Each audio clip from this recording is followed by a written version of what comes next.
Venkaiah subdivision పరిధిలో ఉన్నటువంటి గ్రామీణ మరియు వెంకయ్య మండల రైతు సోదరులందరికీ నమస్కారాలు.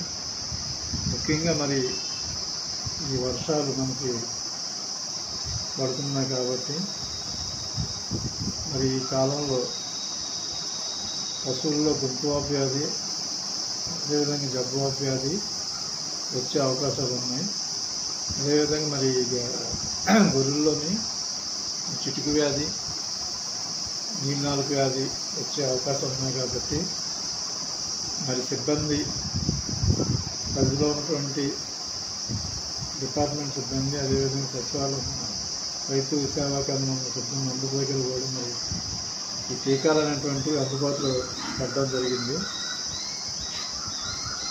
వారి పరిధిలోని వారిని సంప్రదించి ఈ టీకాలు తప్పనిసరిగా వేయించుకోవాలి.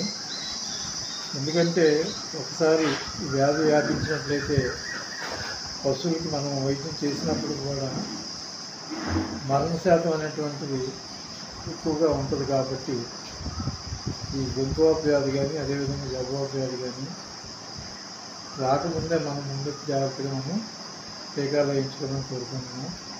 అదేవిధంగా గొర్రెల్లోని కూడా మనం ఈ నీలినాలుక టీకాలు అయితే అదేవిధంగా మరి చిటికి వ్యాధి టీకాలు కూడా మరి అందరూ వేసుకొని మరి వ్యాధులు రాకుండా మనం అరికట్టుకొని ముందస్తు జాగ్రత్త తీసుకుని కోరుకుంటున్నాం.